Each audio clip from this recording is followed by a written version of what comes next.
Welcome to The Life of Hair. My name is James Atkinson, and today's episode we're going to look at a requested video. Now, someone got in touch with me recently and was saying that they get in trouble with their foils slipping. I think his name was Adam, so thank you for the request, Adam. I'm sure I won't remember everyone's name, but I did speak to him a few times in the last few weeks and he requested this video. Now, he's not the only one that's requested a video like this. Lots of you sent me questions over Instagram and on YouTube saying, James, how do I get my foils not to slip in certain areas of the head? Adam's request was about the back, so let's look at things that we can do to prevent foils slipping or anywhere on the head, really. This doesn't just apply to the back of the head. Adam's question was specifically based around the back area. But there are certain things that we can make sure we're doing that will really help us not to get slipping foils. And for those of you that are not sure what I mean by a slipping foil, once you've lightened the hair, right at the roots here, there could be a little shadow where it looks like it didn't go right to the root. So I'm going to talk to you about the things that I do to prevent that, and these are just things that people do in general. So yeah, let's get on with the video itself, but don't forget, guys, hit that thumbs up button if you enjoy it, subscribe if you haven't already, and don't forget to leave me any more request videos you'd like me to make in the description, under the description down below. I love to know who's watching the videos. I love chatting to you all in the comments section, so yeah, definitely get involved. So first thing that we need to note is really the depth of the section that we weave. One thing that I see a lot of is when people are weaving their sections, they're digging into the hair quite a long way. So I've got a section here that's approximately 1 centimetre in depth. That is never ideal to take such deep sections, and I'm just going to explain why. I'm going to put this foil in there and then you'll be able to see what I'm talking about more clearly. At the top of the foil we've got some root drag. You can see right there where the roots start up here, and then we've got our foil starting down there. Can you see that? That's one reason that we get like slipping or root drag, is because the weave is too deep. So make sure that you always split your sections into 2 and that you're only taking the hair off the top of your section. Now, the way that I place my foils is that I have the shiny side towards me, I put my pintail at the bottom of the foil, I fold my foil over, and then I have this flap at the back. I push up with my pintail and then down, pull down with the hair. So up with the pintail and down with the hair. I then secure with my lightener. Now make sure my saturation is really strong, guys. I love to cover it in loads and loads of product. I think it really helps the lift. Then once I've secured it, I work my way back up to the root area. So I paint right up to the lip of the foil. Now I know some of you are going to say, whoa, James, what are you doing? You know, never paint up to the lip of the foil. But I'll explain a little bit more in a second why. I like to fold my foil by 1/3, okay?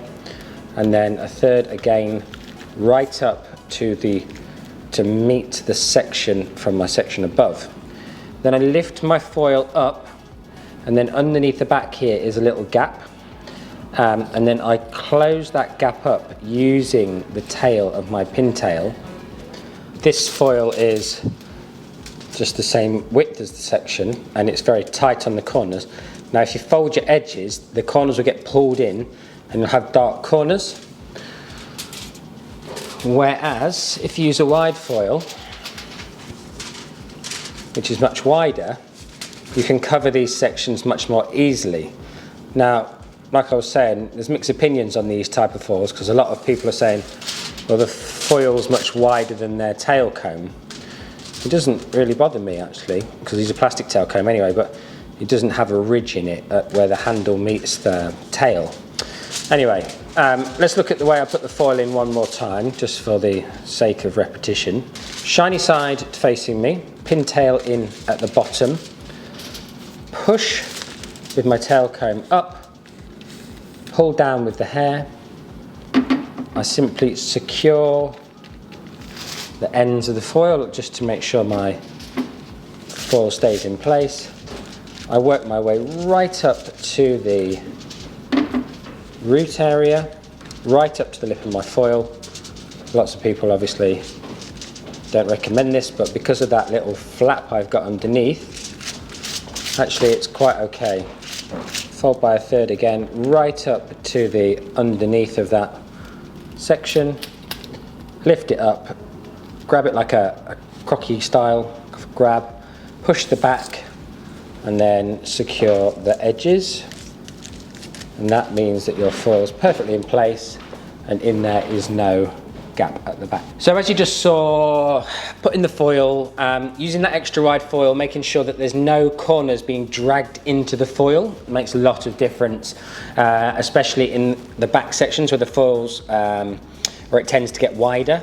So you can just make sure that you don't get that corner drag on those edges. Okay, one more foil just for luck and we will change angle again so you can see it slightly differently. So again, ignore the size of the sections. The size of the sections I'm taking are not relevant to the technique. I don't think any of you need to see me do a full head of highlights. That would be pretty boring video, I'm sure. So make sure that you don't dig too deep into your sections, so just skimming off the top of your section, wherever that may be, and then you're weaving your section, or you've got your whole section and you're just gently picking off the top of the section, and then that will give you the correct depth.